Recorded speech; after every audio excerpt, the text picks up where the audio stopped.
Welcome to Ballsy, the podcast where I interview successful artists and creators on how they got the balls to sell their art and turn their practice into a profitable business. As a former entrepreneur turned artist, I realized that being an artist is basically like running a small startup. And you, the artist, are the CEO. I talk to artists about their businesses, talk real numbers, growth hacks, tools and tricks, and how they were ballsy enough to make that their career. Hey everybody, welcome to Ballsy Podcast. This one, we actually had a fuck up, so we've done this one and we're going to do it again because like in many of our art practices, fuck ups turn out to be the best. So I have much faith for this second time around. So today we are fortunate enough to meet with Salventius, who is an artist I followed for quite some time. I'll let you introduce yourself, tell us a little bit about your work, and tell people where to find you so while they're listening, they can look at your artworks. My name is Salventius, also known as Niels Kine, and I'm a Dutch artist, and I've been making art for 10 years now. What I make is I create portraits in the moment, and that's for me is very important because I don't want to have this plan. I just want to, like you said, I want to really love to make fuck-ups, and in the fuck-ups there's a beauty. So that's why I create portraits in a moment. And I've been doing this for 10 years. And yeah, you can check out my Instagram account. It's on Salventius. And I'm excited that you have me here for the second time. But it's nice to be here. I always like to start, which is how you got to art. So what did you do before you were an artist? And when did you start making art? And then when did you figure out that you could actually do this professionally? What I did before I was creating art, I was a creative strategist, and I did it in the creative industry, in the advertising industry. I was working like a creative, and that was a nice thing, and everything was based upon an assignment. And suddenly, on the side, I always did this kind of art project. I was making a living, and I was also making a life. And the life part was when creating art. And I think it was like 12 years ago. My kids were born, and then I couldn't go out and create art. So I thought should find something that I could do on the kitchen table, because I really had this need to create. And then the portraits out of one line were created. And that's what I really loved. That was my happy place there, where I could really put myself into and everything. But that, I think after practicing that for 3 years, and it still didn't want to call it being an artist because I was doing this as a side project. But then Instagram came with this fantastic thing that you can share your reels on Instagram. And that's what I did. I created the making of the portraits.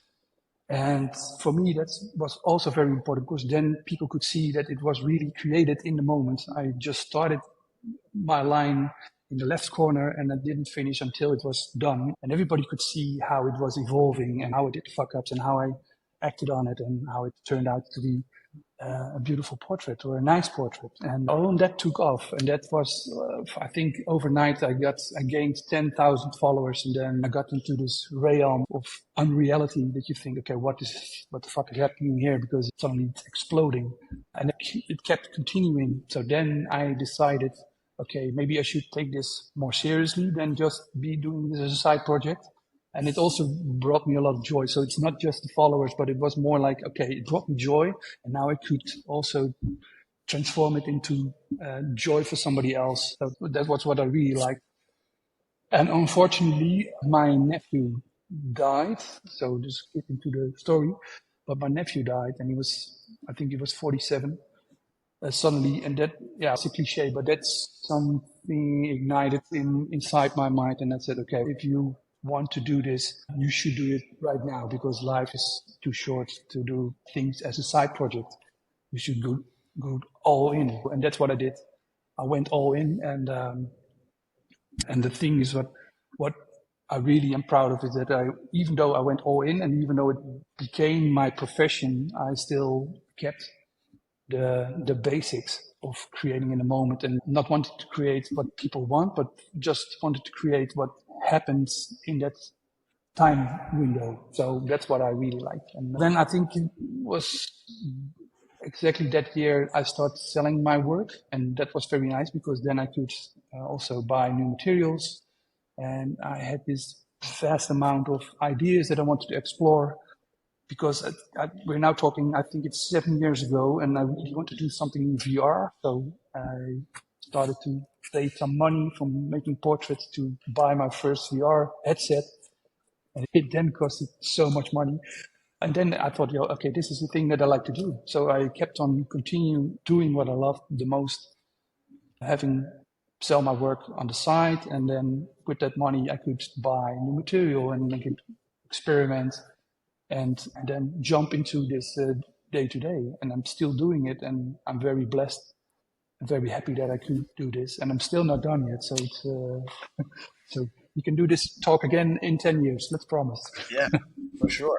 I think that the lesson from all that is that, you know, too many times I've heard that when the people who choose to go all in, then it just happens to work out. I guess there's a selection bias there, but that the courage to take that full leap, in your case, having like just one of those reality moments that forces you there, but to do that and taking that leap, and then once you burn the ships and you have to go, it's amazing how all of those things work out.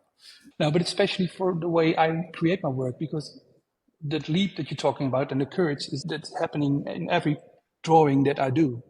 And that's what keeps me going, because otherwise it wouldn't be any fun and it wouldn't excite me or wouldn't trigger me. So in a way, when I started to go all in, it was so much resonating with the things that I made. So that made it easy, but it still is, yeah, like you said, it's the courage. But you can't do it just on the side. You need to go all in. You need to give yourself that opportunity, I think. I couldn't agree more. The second that I committed to do something full time, it's amazing. As the joke always says, the universe worked it all out. Like I'm a big believer in that. So you had spoken briefly that you're making these sketches, you're making these drawings, you're getting some internet following, and you decided to start selling your work. As this podcast really tries to focus on the business of art and how we make it, can you tell us what sort of works you make and sell? Do you do prints? Do you do originals? Do you do digital NFTs? Do you do sculptures? What does your work look like from a sales point? And then we'll go into how you actually make it and get your customers. That's a lot, but let's go back to focus the on what you studio. make first. Yeah, okay. What I make first, I make portraits in the moment. I make them on canvas, on paper. I also do light painting. I did 3D printing stuff. Created portraits in VR, you name it. And I did sand drawings with water on sand. So there's a lot of things that I try to discover and find out. And I'm aware that not everything is possible to be sold. And to be honest, it's not my main thing. The business side is very important for me because it also allows me to keep on creating. But the creating is I think it's the main thing that why I'm making this, why I make my work. Print thing that you mentioned, I did try some printed limited edition print. But somehow, because I really like to sell my originals because they are made in one time. And when you do a limited edition print, then you have a lot of one times that are copies of each other. So that was something that really didn't resonate with my belief in creating in a moment and have these things made up just once and not being able to exist again. For example, a light painting. When I did some light paintings way back, but not with portraits. And I think 6 years ago, I started experimenting with the light painting thing. And the beauty of it is that you create it and it's there. It's not even there. It doesn't exist. You create it in the light. You need this long exposure time of your camera. So your camera registers the light and you are just in my case, it was a studio or a landscape. And you start doing this portrait, creating this portrait. And then suddenly 30 seconds later, time is gone. There is no light. And you look in the camera and there you see the light painting. And that was the beauty for me. But I thought, okay, this one I could do as a limited edition print maybe, because otherwise I couldn't be selling the light paintings. But it still is difficult for me to sell the limited print things. And I don't know why. It attracts a different kind of people and also people that like my work. So I have this very high production rate. So I draw every day and somehow it feels like if I'd rather sell an original than I sell a limited edition print. Interesting. So you say you paint every day. About how many paintings do you paint a year? You must be quite prolific. Yeah, absolutely. That it is. I draw every day, let's say, and name it drawing, and the size is different. Right now, I have this big studio, so I can work on some large scale portraits, and that's what I'm doing right now. But I think I make one every 2 days, but in the rest of the day, I keep creating. I do my iPad drawings. I draw on smaller paper, so I think it would be like between the 5 or 10 portraits a day. So you can do the math. I suck at math. That's why I started drawing. But I think it's, yeah, like 3,000 drawings. I try to have contact with each of my clients and that I like it. It brings me energy. It gives me energy because the people also tell me why they bought that work or why they like it that much. That's something that it's priceless. This evening I received this message from this guy. I drew this. I think it was the one over there. Oh, you can see what it was there. So you can see it's a father and a son, and it wasn't named father and son, but in a way it is a father and son. And this guy messaged me and he said, "I really want to buy this one. Not enough money, but this resonates with me. This makes me think of me being with my 2-year-old, and I'm this new father, and that kind of stuff. That makes me so." Excited to do more because it's a one-on-one conversation. Art is conversation. You have to agree with this. It's a conversation with as much people as you like. And that's what I think is the main thing why I create my stuff. When you keep track of all these people, do you do it on a spreadsheet or is there a particular software you use? I sell my stuff by Shopify, and there you have this track. They track everything so that you can have this handout with locations, not exactly the location, but you can see the location where it went to. I have this map. You can put it on this map and you can see where it went through and where it didn't went through. Also, some lands, some countries haven't been selling my stuff yet, so it's very funny to see this. That's odd. Okay. Should focus It's on that always one. interesting to see where around the world people chime in from.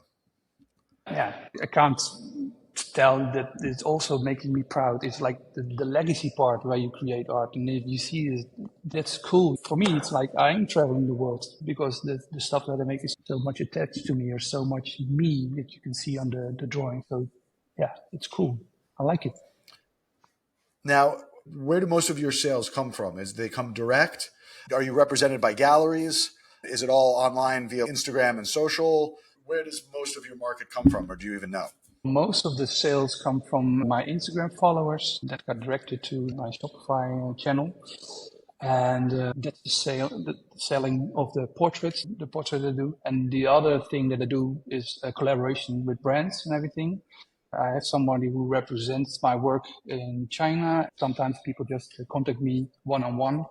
So I do this collaboration also myself to take care of my own business. Which is a big part of the income. I don't do galleries or not been asked to do galleries, but like I said, I'm not focused on galleries. I think if you have Instagram, that's the new world. Not Instagram only, but sharing on social, that's the new world.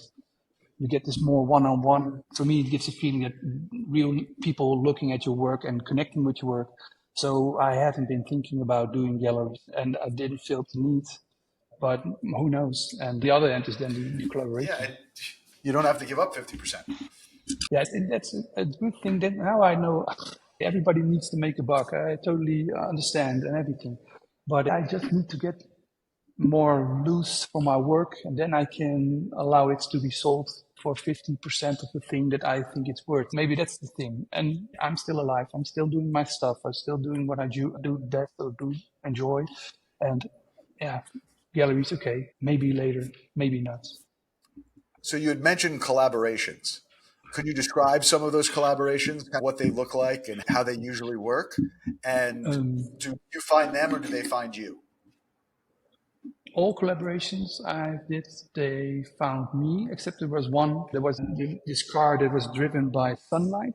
So it was solar powered car and it was made in the Netherlands. And I contacted these guys and they said, okay, I want to do this light painting on your car. because I'm a light painter. I create stuff in a moment. This is a very nice moment, and but that's the only thing I intend myself. But the company went bankrupt, so the collaboration went wrong. But it's another thing. And the other thing is, I get contacted by brands. I think 10 times somebody contacted me for a collaboration. For me, it's very important to do the collaboration. It needs to resonate with my work. It needs to be about people or about portraits of people, or it needs to be about the moment or the nowness or whatever. It really needs to resonate with my work. For example, I've been collaborating with Polaroid. Polaroid has this instant camera, as you might know. New camera has this light painting function. So they asked me, would you work with us together and show this new Polaroid camera? And we do the shoot with a commercial and everything. And you would be on set and do this light painting and would be on the camera, on the Polaroid. And I said, that's a good idea because it resonates with what I believe in. It's an instant camera. It's in the moment and it does the light painting stuff. And that's what I like. And then we went into collaboration. So I'm always looking for if it resonates with me first, and then the business side, how much will the project take, anything else. And you negotiate all this yourself? Yeah, I do this all. I'm always looking for somebody who could do this for me. I've tried it in the past to work with somebody. But the funny thing is, I'm just the lucky guy. The people that want to collaborate with me, they really want to contact me. They want to talk with me about the concept. They want to talk about me with how they want to do this project. And maybe the business part would be to have somebody else. The financial part would be nice to have somebody else. I totally agree with it. But until now, I didn't find anything, no bumps on the roads. And I think it's because I'm not taking all the 10 collaborations. I'm taking just 2 that really resonate because they really contacted me because they want to work with me. We want this one line thing and we found you. Okay, could you maybe do this? It's always, they want to work with me because I created in a moment, or they like what I made because it resonates with their beliefs. For example, I just ended this collaboration with Dwayne Wade, the basketballer. And I did this shoe for him and this small collection with the shirts and everything. And we discussed in the beginning, okay, what are we going to do? And it was like, okay, so basketball is all about being in the moment. There are more sports that need to be in the moment, but for basketball, you need to be in the, it's about time. In the last second, you can make a score. So we came up with the moment thing, and that's what was transformed into some prints. And also the shoe design that was made. And I was very proud of it. The shoe was called Moment. How do you decide what to charge for something like that? Do you ever think that you don't charge enough? Or how do you go about figuring, was it like a lot of shoes or just one pair of shoes? Was it like a Nike deal? It's a Nike deal, yeah. It's Dwayne is being sponsored by Li Ning, and that's a big company. I think it's the Nike of China. And that's a big company, similar to Nike. And it's not like I get a revenue per shoe, because I don't think that the fashion industry works like this. You should be in a different industry. Now I'm practicing what I believe and what I do, but in the past I have this advertising background, so I'm also aware about commercial stuff and everything. I admit it's a difficult part to do this financial, but if I don't feel like I'm being fucked up, then it's okay for me. And it's and these are good, so I'm not complaining. But it's totally honest what I do the most is that it resonates with my work. It's also my work being on. It's not just, oh yeah, there's drawings. There's my name is on the tag. There's my belief on the T-shirt. That's a statement that I worked on. I did this drawing of this planet with people, and it's on this shirt. I hope they don't listen, but they're going to charge me for advertising on their T-shirt. Yeah, it also just brings additional sales, right? That fills the top of the funnel, brings more people to your Instagram, brings more people to see your work that might not have seen it. I didn't see a peak. There is a peak when it happens, but now we're really going to go sky high or something like that. It's even you need to know, because if you're on Instagram or you're on social or you're behind a desktop or something and you see something from somebody, you click on it and then you're on his website, and then you can decide to do the sale so that you can buy something. And what I found out is that people need to return a few times and then buy your product. So if it's on a T-shirt, then it's nice because people see it on the screen and say, that's that guy. I saw his work on his t-shirt. And I think that's how it works.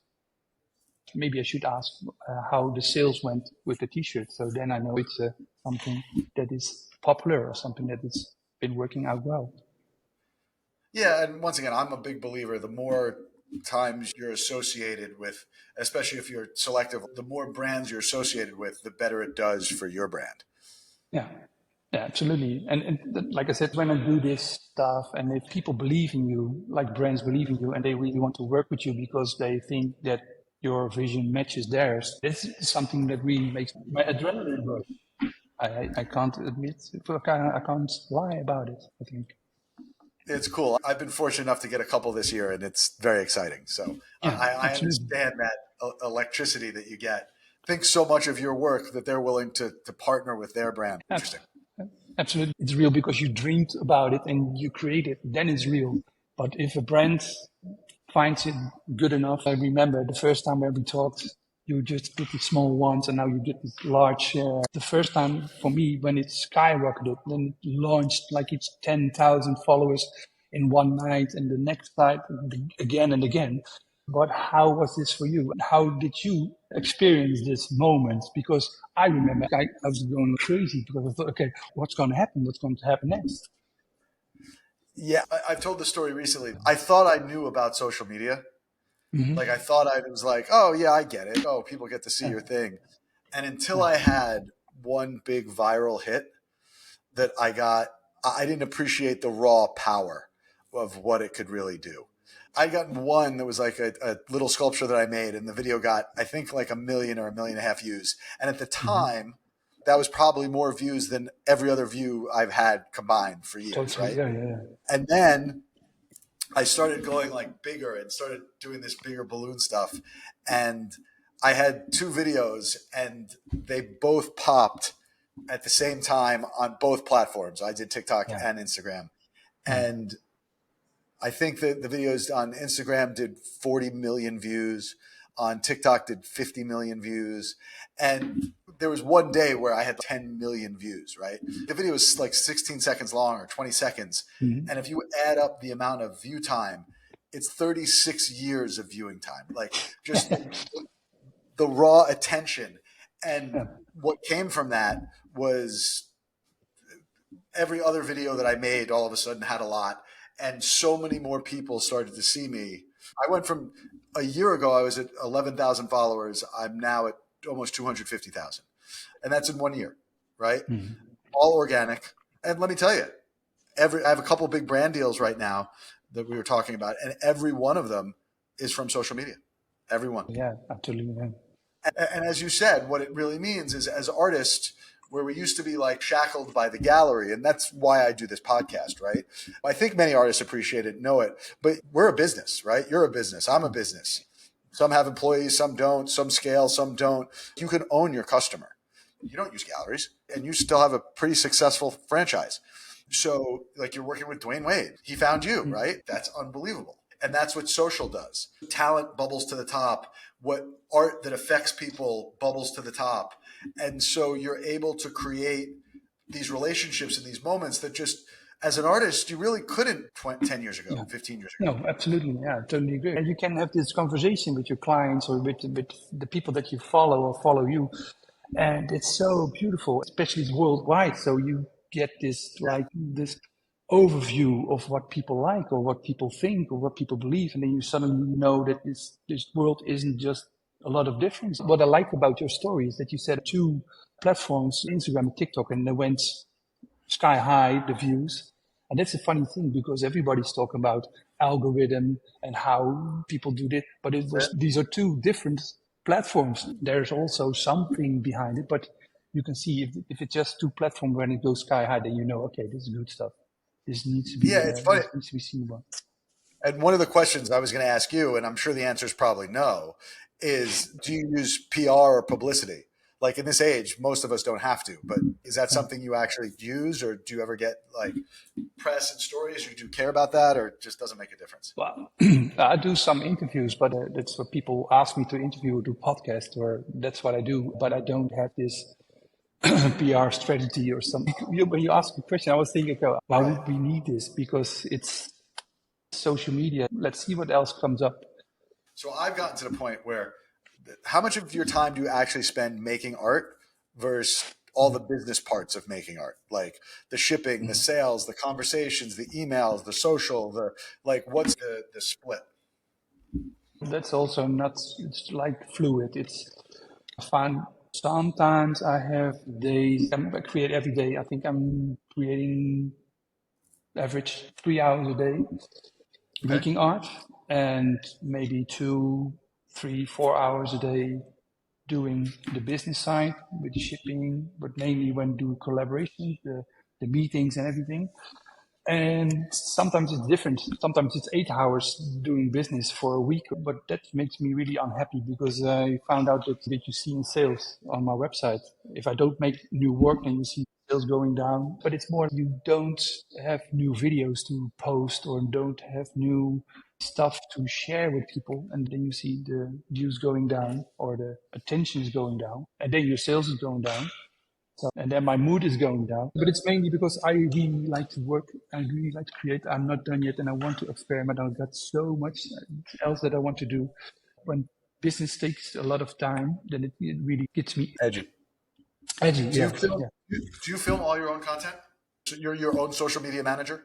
I do fill all my own content, and I once or twice had somebody else take care of the film because it was a very difficult. The sand drawings were large, so we needed a drone, and there's also one light painting I did for the United Nations. We shot with a drone, and then there was a crew and with people, and I liked it. It looks very professional, but what I found out and what works for me is that you should make it look professional. I've got this good gear, I've got this studio lights and everything, so the lighting is perfect. I think it's perfect. But if it's too perfect, then people just don't like. They want to see not the fuck ups, but they want to see the speed up stuff. I've seen you use it as well because it takes a while before the inflation of the. And that's what people like because it's not like a fashion show. It's not like a catwalk. It's an artist at work and it's contemplating or just swearing because something isn't working. That's why I like to do my videos myself. And what also is important is that I really need my concentration. So if I have this large crew around me, then it works. But if you ask me, I would rather even not film what I make because then I do my best stuff. Because I still have this feeling of somebody looking over my shoulder. And that's not content. You can't say, okay, sorry guys. I didn't want somebody to look over my shoulder. So this time no video. I have tripods everywhere at my house, at my studio, and move them all around and take them and do them. And do you have any team at all or any help, or you just like muscle through everything? Well, you mentioned it as muscling, but it's for me, it's not like muscling. It's part of my where I get my inspiration from. It keeps me sharp. When my nose is close to this drawing, then it's in this drawing. And when I do this business part, I take this overview for my work, so I can think about why I'm doing this work or how I'm doing this work. So I really like to have this range of stuff that needs to be done to create and sell or get your work to the people. When I run into somebody that really connects or really resonates, hey, who knows? And Now, you mentioned that you played a lot with virtual reality and you were early on virtual reality. It feels like that is starting to catch up with everybody else between the Apple headset that's coming and the Oculus. Do you plan on doing more of that type of work? And do you experiment with new technologies a lot? Or what dragged you down that road? before virtual reality, I did the light painting, and that was an eye opener for me because it took me away from the paper and it gave me a new vision of how I create my stuff, why I create my portraits. So I thought the next step would be virtual reality. I remember the first time I put on this headset and I had this drawing program. I don't know, right now I use Gravity Sketch and that's beautiful. It's a big tip. If people go to VR and want to draw, use Gravity Sketch and not the Google ZBrush thing. It was Gravity Sketch. And I did this drawing and I could continue because it doesn't cost any paint. It keeps on going. And I was drawing this cabinet. I was inside of this cabinet with surrounded with my portrait and the thing that I love the most. And I could look for them from any angle and everything. I get goosebumps again. And I remember we talked about this in the other podcast as well. But the thing was, when I created this cabinet around me of portraits in one line, in one stroke, and then I had these handles and I saw this little bunny and I saw this dinosaur on the right. I thought maybe I push it to the dinosaur. And then the scale went up and I was in this cathedral of my own drawings. This is the next thing. And I want to wait before 3D stuff, printing stuff, because that's a thing, still is a thing. When that really is doing what it needs to be done, then we go out. Then the world is going to be a beautiful place, I'm sure. Yeah, I think when the new Apple headset comes out, it's gonna. Because the Apple headset looks fantastic, but I think it's made more like the Oculus one, the Pro Oculus for Meta. That those goggles are more made to have you get away from your computer and start doing your business stuff, your emailing and everything on your headset. And the drawing or the really virtual reality creating stuff, obviously you can do this on these machines as well, but it's not like they are made for these kind of creating stuff. I use the Oculus 2, there will be a new one. I'm not sponsored, but there will be a new one. And I think the depth of VR and AR are somewhat demised. I think actually augmented reality will be where the real interesting stuff comes. And you can take your cathedral-sized piece of work and geolocate it in a location, and someone will have a filter on their phone that like, oh, these are the artists I like, and this is their work around the world. And you walk through your city or you walk through someone's town, and one of your paintings at scale, like towering over. I think there's going to be some really interesting solutions, and I think a lot of artists are going to have a lot of fun playing in this kind of new existence. Absolutely. And while you mentioned this, what also excites me is not just the new technology thing about VR, but I bring into the game that it's created in the moment that has this human factor in each, because if you think VR and you see these straight lines, you see these perfect done sketches or something, and that's not what my work is about. My work is about the fuck ups or the little drips, or those are inside of these VR models as well. I have this chair over here. It's a 3D printed chair, and it has these bumps because I bumps with my controller, and it's still in the 3D print. It would also be in AR or the VR environment, and that's what I like. So it makes it maybe a little bit more human. People are less afraid of when seeing my work. They're less afraid of VR, and they say, "Okay, this is human made. It's comfortable." I think. I hope.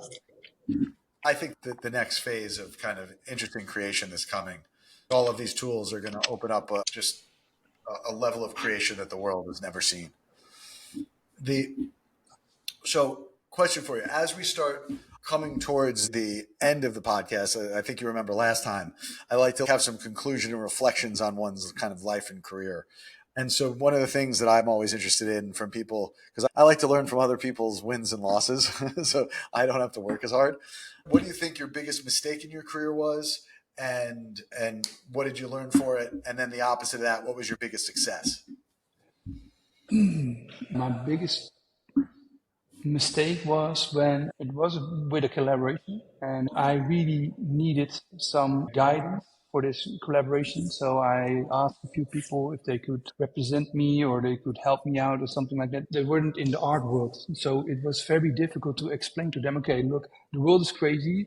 This collaboration is just in front of me. I want to do this collaboration. Help me out. And then the mistake was that I felt insecure. So I tried to contact people and to help me. And then the deal almost wasn't done because it took so long. And then I thought, okay, fuck it. I go all in. Being in the moment also means I'm going to do this in the moment. And I did it myself and it worked out well. And so I think you should take it seriously to do collaborations. Yeah, you should be aware. Yeah, there are fuck ups and there are mistakes and people want to maybe try to pay less for the things that you do. But I also think when you're an artist, they enjoy the adventure and see what comes up. And that's what I did then. And I learned from it. If you got your story straight, if you got the reason why you create your art straight, then it really helps doing collaborations. And that's what I found out. And I was trying to tell the people, how do you call them? The lawyers, not lawyers, but the people that would represent my work. I was trying to tell them, look, this is what I make and this is why I make this. It was the wrong company, of the wrong party to tell this to. You should tell it to the collaboration, to the ones that do the collaboration. Does Yeah, this they can make any get sense? noise. Yeah, of course. You have to get everyone's interests aligned. Otherwise, they don't know what to ask for. Yeah, absolutely. And then you enjoy it yourself the most, I think. And it's nice to scale up. It's nice to have people that do the business side of your work. It was the biggest part how my work resonated with their brand and how we could make this work together. And so that's what I learned. Just to stick to the program, believe in what you create and why you create this. And if you got it clear, then it's very easy to sell your work and to a company to do the collaboration. I think I know the answer to this next question. I think I know how you're going to answer, but I'm not 100% sure.